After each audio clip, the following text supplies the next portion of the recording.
Korupsi, say. Kalau lo gak percaya nih, nonton videonya di caption. Udah gue tag. Gimana? Masih lo mau percaya sama guru, Masih lo mau hormat sama guru? Semua guru itu jahat, Besti. Di era seperti sekarang, siapapun bisa bicara apapun di internet. Tapi apakah semua yang viral itu benar? Mari kita bahas fenomena Rizky Kabanizar yang baru-baru ini viral karena menuduh semua guru di Indonesia itu korupsi. Kira-kira apa yang salah dari pola pikirnya? Simak video ini sampai habis. Pernah nggak kamu ketemu orang ketika melihat masalah cuma lihat permukaannya aja dan langsung ngejudge tanpa cari tahu akar masalahnya? Ini yang biasa disebut dengan oversimplification.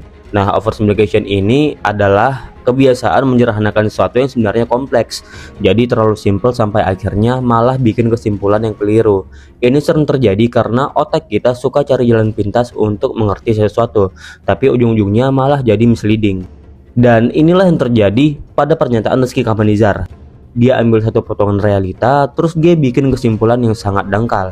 Kalau ada dana sekolah, kalau ada uang dikelola oleh guru, berarti guru pasti korupsi. Nggak ada analisis lebih lanjut, nggak ada pemahaman soal bagaimana dana pendidikan sebenarnya dialokasikan, dan yang lebih parah, nggak ada pertimbangan soal tantangan yang dihadapi oleh guru di dunia nyata.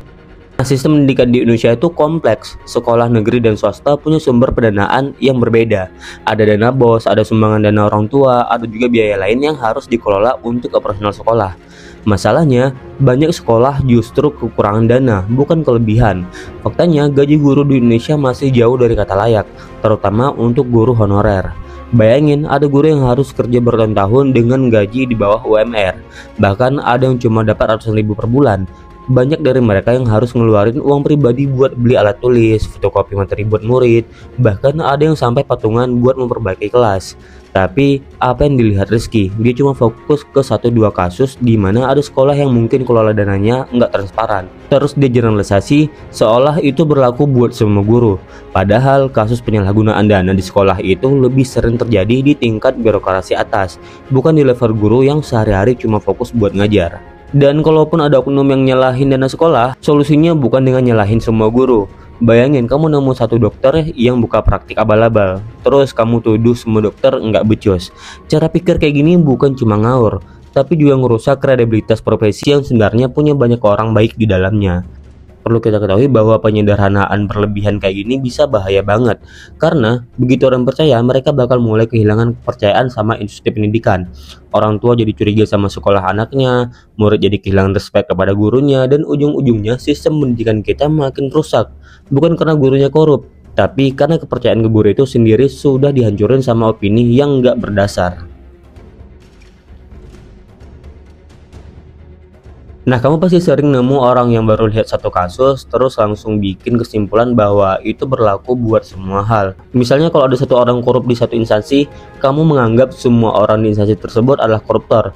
Nah, ini yang disebut dengan hasty generalization. Nah, hasty generalization ini adalah kesalahan logika di mana seseorang langsung bikin kesimpulan umum dari sedikit bukti atau pengalaman terbatas. Intinya, kamu terlalu cepat memukul rata sesuatu tanpa cukup data buat mendukung klaim itu. Dan ini juga yang dilakukan Rizky dalam pernyataannya. Dia mungkin pernah melihat 1-2 kasus di mana ada sekolah yang nggak transparan dalam pengelolaan dana. Terus dia langsung nyimpulin kalau semua guru itu korup, nggak ada riset, nggak ada data, cuma sekedar asumsi pribadi yang dijadikan seolah-olah fakta mutlak. Padahal kalau kita bicara soal kasus penyalahan guna dana pendidikan, itu bukan cuma tanggung jawab guru. Ada kepala sekolah, ada dinas pendidikan, ada juga sistem birokrasi yang mengatur aliran dana tersebut. Faktanya banyak guru di Indonesia yang bahkan nggak megang uang sekolah sama sekali. Mereka cuma fokus ngajar. Nah, sementara urusan keuangan diatur oleh pihak administrasi atau kepala sekolah. Nah, dari data Kementerian Pendidikan sendiri menunjukkan bahwa mayoritas sekolah justru kekurangan dana operasional. Menurut laporan yang pernah dikeluarkan, banyak sekolah di daerah terpencil yang bahkan nggak punya cukup uang buat beli buku atau memperbaiki meja rusak, atap bocor, dan kebutuhan sekolah lainnya. Kalau memang semua guru itu korupsi seperti yang dibilang Rizky, kenapa masih ada sekolah yang kondisinya memprihatinkan? Kesalahan berpikir kayak gini berbahaya banget karena bikin orang gampang percaya tanpa cek fakta dulu. Dan masyarakat kita jadi termakan opini tanpa berpikir kritis. Murid-murid mulai kehilangan respect pada gurunya, dan yang lebih parah, kepercayaan terhadap institusi pendidikan makin turun. Dan ini bukan cuma soal guru. Kalau cara pikir kayak gini dibiarkan, lama-lama pola ini bisa dipakai buat menyerang profesi lain juga. Hari ini guru yang dituduh korup, besok-besok mungkin dokter, dosen, atau profesi yang dianggap punya akses ke dana publik. Kamu pernah nggak dengar orang ngomong, semua orang juga tahu, atau udah rahasia umum, jadi nggak usah diperdebatkan lagi? Nah, ini yang disebut bandwagon fallacy. Nah, kesalahan berpikir di mana seseorang menganggap sesuatu sebagai kebenaran cuma karena dia merasa banyak orang yang setuju. Padahal yang setuju siapa? Ada datanya nggak? Atau cuma sekedar asumsi pribadi yang dibungkus dengan klaim semua orang juga tahu? Ini juga yang dilakukan Rizky dalam videonya. Dia bicara seolah-olah semua masyarakat Indonesia sudah sadar bahwa guru itu korup dan nggak layak dihormati. Dengan gaya bicara yang meyakinkan, dia menciptakan kesan bahwa pendapatnya adalah opini mayoritas. Padahal kenyataannya nggak begitu. Dalam dunia akademik atau debat yang sehat, klaim kayak gini nggak bisa diterima tanpa bukti. Kalau kamu bilang semua guru itu korupsi, kamu harus bisa nunjukin survei, laporan investigasi, atau data statistik yang mendukung pernyataan kamu. Nah, tapi kalau kamu andalkan cuma perasaan pribadi atau komentar dari beberapa orang di media sosial, itu namanya bukan fakta, tapi hanya sekedar ilusi opini yang kebetulan ada lingkungan kamu sendiri. Bahaya dari kesalahan berpikir ini adalah semakin sering orang mendengar klaim yang sama, semakin besar kemungkinan mereka percaya walaupun nggak ada bukti yang mendukung. Ini yang bikin hoax dan misinformasi gampang menyebar. Orang nggak peduli sama kebenaran, tapi lebih peduli sama berapa banyak orang yang kelihatannya setuju dengan satu narasi. Dan yang lebih parah, kalau kamu perhatikan reaksi publik setelah nonton video Rizky viral, justru banyak orang yang membantah pernyataannya. Ada guru-guru yang angkat suara dan menjelaskan situasi sebenarnya. Ada murid dan orang tua yang membela profesi guru. Jadi klaim bahwa semua orang setuju itu jelas-jelas nggak valid. Kalau kita memang mau memperbaiki sistem pendidikan, kita harus membedakan antara kritik yang berbasis data dengan tuduhan asal yang didasarkan pada asumsi pribadi.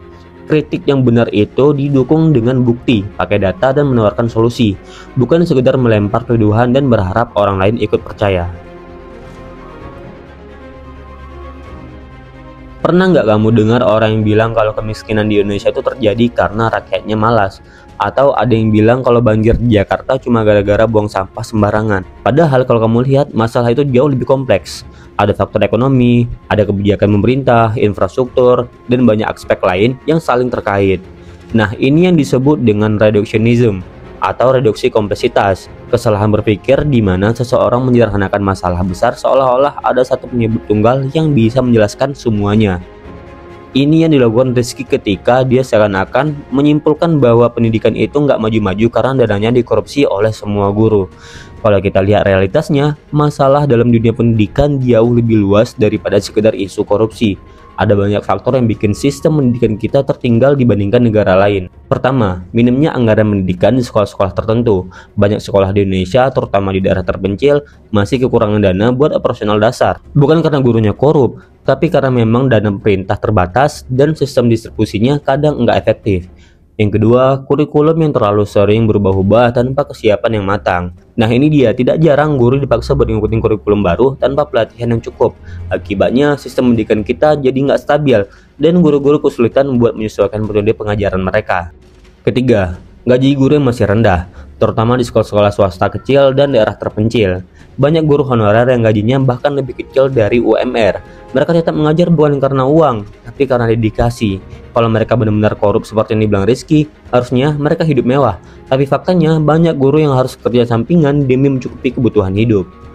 Keempat, sistem birokrasi yang panjang dan kurangnya transparansi dalam distribusi anggaran. Nah, kalau memang ada kasus penyalahgunaan dana pendidikan, itu bukan cuma tanggung jawab guru. Ada kepala sekolah, dinas pendidikan, dan bahkan oknum pemerintah yang bisa aja terlibat. Kenapa cuma guru yang disalahkan? Dan ketika kesimpulannya semua guru korup, makanya pendidikan kita jelek. Dan kita jadi mengabaikan semua kompleksitas ini dan memberikan solusi yang salah. Ini kayak bilang kalau semua guru berhenti korupsi, pendidikan kita langsung bagus. Padahal kalaupun nggak ada satupun guru yang korup, masalah-masalah sistemik kayak gini tetap ada. Jadi cara berpikir reduksi kompleksitas ini berbahaya karena bikin orang percaya pada solusi yang salah. Akhirnya bukan membangun diskusi yang berbobot soal gimana memperbaiki pendidikan, yang terjadi justru perdebatan emosional dan saling serang tanpa arah yang jelas. Makanya penting banget buat kita mulai membiasakan berpikir kritis, mempertanyakan klaim tanpa bukti, dan enggak gampang terbawa emosi waktu melihat suatu isu. Kamu boleh marah kalau ada yang korupsi, itu wajar. Tapi pastiin dulu kamu marah sama orang yang benar-benar salah, bukan asal menyerang profesi atau kelompok tertentu tanpa bukti yang jelas. Well, gimana menurut kamu tentang fenomena ini? Tulis pendapat kamu di komentar dan seperti biasa, terima kasih.